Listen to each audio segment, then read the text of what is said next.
चलो भैया, आज के आप लोगों को परिवर्तन पार्ट 3 के अंतिम पड़ाव पर लेकर चलते हैं और जो कहना चाहते हैं उसको स्पष्ट करते हैं। देखिए क्या है कि हमने आप लोगों को बताया कि नियम तोड़ने पड़ते हैं अगर आपको कुछ अतिरिक्त करना है। जैसे मान लीजिए कि सरदार भगत सिंह जी ने एक नियम तोड़ा, कायदा तोड़ा, या लॉकडाउन में मजदूरों ने एक नियम तोड़ा और वो घरों से निकल पड़े, पूना से, बेंगलोर से, मुंबई से, दिल्ली से, बोला कि भैया हम अपनी रेल रख लो, तुम हमें नहीं चाहिए, हम पैदल चले जाएंगे। मजदूरों ने एक बिगुल बजाया और लॉकडाउन तोड़ा तो पहुंच गए अपने अपने घर। ये अलग बात है कि इस कोरोना में, महामारी में जितनी तबाही लोगों को घरों में रहने के जस्ट पहले नॉर्मल जीवन जीने के दौरान हो गई, उतना ज़्यादा तो उस समय नहीं हुआ था जब लॉकडाउन को पैदल रौंद दिया था मजदूरों ने। तो ये होता है कि नियम तोड़ने पड़ते हैं, तब जाके कुछ हासिल होता है, कुछ बड़ा मिल जाता है। नेता भी नियम तोड़ते हैं, जेल जाते हैं, तमाम चीज़ करते हैं, तो बहुत कुछ हो जाता है। अब सुनिए, देखिए हमारी जो शिक्षा पद्धति है और हमारे जो नौकरशाही है, आप समझिएगा, बहुत सारे लोग हैं नौकरी पसंद लोग हैं। नौकर, चूंकि ये सिस्टम है ना दुनिया में, वैसे भी बिना सारे सिस्टम, सारे तरह के लोगों के रहे दुनिया चल भी नहीं सकती। अब जिनको ड्राइवरी करना है यार, ड्राइवर उन्होंने सीख लिया ड्राइवरिंग करना, तो वो साइकोलॉजिकल दिमाग से सेट हो गया, उनके दिमाग में एक माइंड मतलब सेटअप बन गया कि अब मैं सिर्फ ड्राइवर हूँ और ड्राइवरिंग ही करूँगा।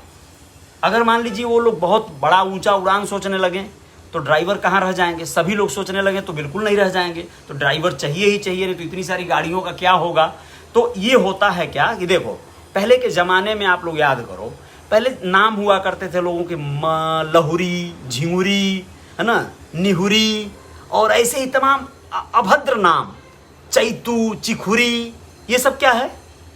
ये क्या होता था पहले, यानी अपने बाबा के बाबा को याद करो। कई लोग तो पा जाओगे पिछड़े वर्ग में या अनुसूचित वर्ग में बहुत ज़्यादा इस तरह के नाम मिल जाएंगे आपको, झपटी, है ना। ये सब क्या हुआ, क्यों रखा गया ये नाम भाई, तो उसके पीछे का कारण समझो। देखो उस समय वो जो बुजुर्ग लोग थे ना, जिनके बच्चे पैदा होते थे, और वो एक एक नहीं, दो दो, 10-10, 20-20 बच्चे पैदा होते थे, तो वो लोगों को बहुत ज़्यादा नॉलेज नहीं था, बहुत ज़्यादा वो लोग एजुकेटेड नहीं थे, शिक्षित नहीं थे। उनको दुनिया का बहुत ज़्यादा एडवांस कोई टेक्नोलॉजी आएगी, हमें, उनका जीवन सेट हो गया था, माइंड सेट हो गया था, वो परिधि में जी रहे थे। उनको पता था ये हमारे गांव के मास्टर साहब हैं, ये हमारे गांव के बाबू साहब हैं, ये पंडित जी हैं, ये नाऊ हैं, ये धोबी हैं। एक लॉबी बन गई थी सबकी, ठीक है।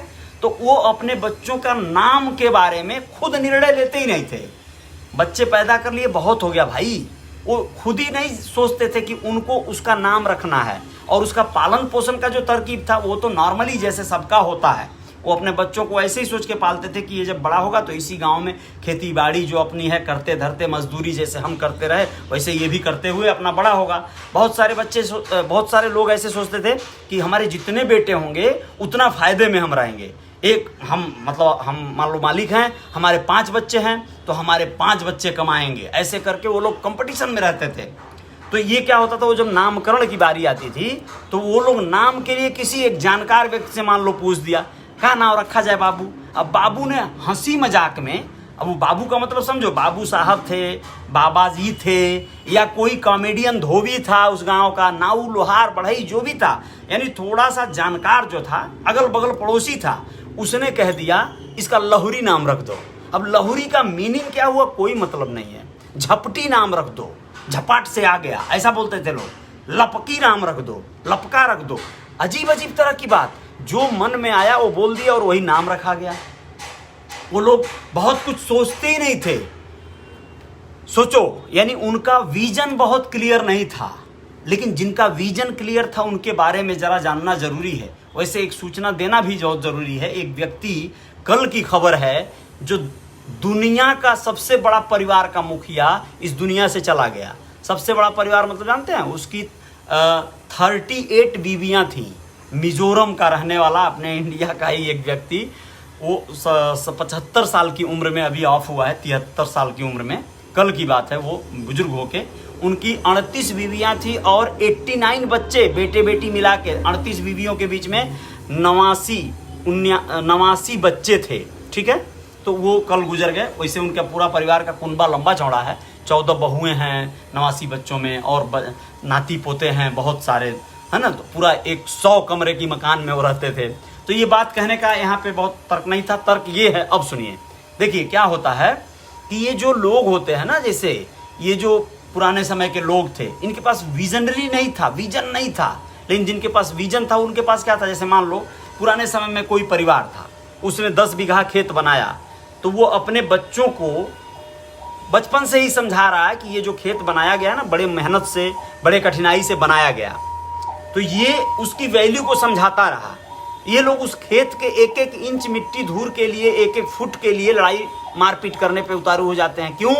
क्योंकि उनको पता है कि ये लड़ाई करके लिया गया है, अब इसे लड़ाई करके बचाना भी है। कई बार वो लोग इस चक्कर में आपस में ही लड़ाई कर डालते हैं, अपने पटदारी में अपने सगे भाई की हत्या, चाचा की हत्या, भतीजे की हत्या, इस तरह के कारनामे करते हैं लोग। अब आपको मैं ये बताना चाह रहा हूं कि आप लोग सोच नहीं पाते कभी कि ये जो हम लोगों को स्कूलों में पढ़ाया जाता है, महाराणा प्रताप की गाथा, घास की रोटी खाए जंगल में रहे अपने बच्चों के साथ, परिवार के साथ, हार नहीं माने, अकबरवा से कुछ बूझे नहीं उसको, इसके पीछे का तर्क क्या है भाई? इसके पीछे का तर्क तो मुझे समझ में नहीं आया भाई। वो राजा थे, वो चित्तौड़, वो मेवाड़ के वो महाराजा थे, उनकी जो शक्ति थी, उनका जो शान था, उनकी मूछें, उनका भाला, उनका चेतक, वो एक अलग स्तर था ना, उनका लाइफ स्टाइल, राजपुताना, गर्म खून, तो वो रजवाड़ा थे। उनके ऊपर ये शोभा देता है कि वो हार न माने। लेकिन ये तुम्हें मंगरू, लोहरू, घौरू, घुरहू को क्यों पढ़ाया जा रहा है भाई ये किताबों में? ये हिस्ट्री पढ़ाने से क्या साबित करना चाहते हैं आप? आप उनको उकसा रहे हैं, आप उनको आक्रोश दे रहे हैं, आप उनको ये जता रहे हैं कि तुम्हारे ये पूर्वज हैं, तुम भी ऐसे ही रहो। ये होता है क्या? आज के जमाने में जो लोग अपने बच्चों को पालने में संघर्षों से गुजर रहे हैं, आबादी इतनी बड़ी हो गई है, रोजगार नहीं है, विकल्प नहीं है, नौकरी चाकरी तो दूर की बात छोड़िए, मैं तो नौकरी की बात करता ही नहीं हूं। तो उन लोगों के लिए ये विकल्प, ये क्या है? पढ़ाई शिक्षा क्या है? यहाँ पर कॉमर्शियल शिक्षा दी ही नहीं जाती है। यहाँ पर ये बताया ही नहीं जाता है कि आप भविष्य में क्या करोगे, कैसे सृजन करोगे, आप सिंगर बनना है तो क्या करोगे, आपको लेखक बनना है तो ये बेसिक शिक्षा में होना चाहिए भाई। अगर आपके अंदर इस तरह की एक्टिविटी आ रही है तो आपको क्या करना चाहिए? आप ये जो डिजिटल जिस पे हम लोग अभी लाइव हैं, इस तरह के विषयों की शिक्षा देनी चाहिए। इससे क्या हो सकता है? तो इसको तो बैन करने की तैयारी हो रही है। आप लोगों को पता होगा शायद, दुनिया की बहुत बड़ी बड़ी कंपनियां यहाँ पे डिजिटल IT सेक्टरों में, इंफॉर्मेशन टेक्नोलॉजी वाले सेक्टरों में निवेश कर चुकी हैं या करने की तैयारी कर रही हैं। वो लोग अब धीरे धीरे भागने की तैयारी में हैं कि भाई यहाँ तो बंदिशों में लाया जा रहा है। ये अलग बात है कि प्राइवेसी को ओपन नहीं करना है, इसलिए सरकारें उनके ऊपर थोड़ा नकेल कस रही है, तो वो अच्छी बात है सरकार की तरफ से। लेकिन ये बहुत ट्रांसपेरेंट बात मैं कह रहा हूँ, आप लोगों को समझना होगा कि ये जो चीज़ें हैं ना, यानी कि जो पिछले समय में लोग अपना नाम रख लेते थे बच्चों का, घुरहू, मंगरू, कतवारू, वो अब नाम क्यों नहीं रखा जाता है? क्योंकि जागरूकता आ गई, समझ आ गया। लेकिन एक समझ नहीं आया, नौकरियों के पीछे भागने वाले लोगों को ये समझ में नहीं आया कि नौकरी मतलब आप गुलाम बन गए, आप सिर्फ नौकर बन गए। आप सुबह 9 से शाम को 4 बजे वाले नौकर हो, आपको वो काम करना ही करना है। टाइम से नहीं जाओगे मारे जाओगे। मारे जाओगे से मतलब है भूखों मर जाओगे, सैलरी नहीं मिलेगी, सस्पेंड हो जाओगे। लेकिन लोग जो है अगर कुछ एक्स्ट्रा ऑर्डिनरी परिवर्तन जीवन में लाना चाहते हैं तो उन्हें निर्णय भी कुछ बड़ा लेना होगा, टेक्नोलॉजी को एक्सेप्ट करना होगा, बदलाव को समझना होगा। ये उसी बदलाव की बात मैं कर रहा हूं जिस बदलाव को आपने देखा है। आपने देखा है Piaggio tempo, Vikram tempo, Piaggio से अब प्याज बेचा जा रहा है गाँव में, वो आपने उठना होगा। आपने टेलीफोन देखा है, आपने PCO पर बात किया है, बोला है दादा के जल्दी बुलाओ नहीं तो फोनवा कट जाई। आप सोच कर देखिए कहाँ हैं आप कहाँ हैं? आपने वो देखा है दौर जब टेलीफोन चला करता था और आप कहते थे कि दादा के बुलाओ नहीं तो फोनवा कट जाई, माई के बुलाओ नहीं तो बिल बहुत तेज बढ़ता। लेकिन अब आप वीडियो कॉलिंग पे घंटों बात करते हैं और फोन नहीं कटता है। सोचिए क्या है ये? परिवर्तन है ना, एक परिवर्तन हुआ, एक बड़ा सा परिवर्तन। बैटरी वाले ई-रिक्शा आ गए, इलेक्ट्रॉनिक व्हीकल्स आ गई, टेस्ला इलेक्ट्रिक कार ला रही है, बाइकें आ रही हैं, स्कूटी आ गई जो है एक से एक इलेक्ट्रिक। ये परिवर्तन हुआ है। इस परिवर्तन को स्वीकार करना पड़ेगा, इसको समझना पड़ेगा। और आने वाले समय में और बड़े बड़े परिवर्तन हो रहे हैं, उन परिवर्तनों को स्वीकार करना पड़ेगा। भारत बहुत जल्दी परिवर्तनों को स्वीकार नहीं करना चाहता है, लेकिन अगर आज आपने इससे आंखें मूंदा तो कल वही हाल होगा। जैसे जिन लोगों का नाम मंगरू रखा गया, उन लोगों के बच्चे बड़े आज शर्म से पानी पानी होते हैं, वही हाल आपका होगा। आप टेक्नोलॉजी को एक्सेप्ट करके अमीर नहीं बनना चाहोगे, सफल नहीं बनना चाहोगे, स्मार्ट नहीं बनना चाहोगे, तो आपके बच्चे कल को आपको चूतिया कहेंगे।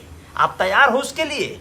तो फिर आपको करना होगा वो कारनामा जो आज की टेक्नोलॉजी है उसे स्वीकार करना होगा। आपका बच्चा आपसे तेज आपकी मोबाइल को चलाता है, आपको याद होगा, वही सोच लीजिए। यानी आने वाले समय में आपका बच्चा कितना एडवांस हो सकता है, उस एडवांस बच्चे के लिए आज से आपको कुछ एडवांस कारनामा करना होगा। यही है परिवर्तन का मेन कोशिश। आप लोगों को और सारी बातों के साथ आएंगे, जय जयकार जारी रहेगी। बहुत सारी बातें हैं, एक दिन में खत्म होने वाली नहीं हैं। बस बने रहिएगा आप लोग, रियल रिपोर्टर न्यूज को फॉलो कर लीजिएगा। बहुत बहुत धन्यवाद आप लोगों को होगा अगर आप लोग मेरा चैनल है YouTube real reporter news star का, उसको भी सब्सक्राइब कर लेंगे तो। जय हिंद, जय भारत, जय जयकार जारी रहेगी दोस्तों।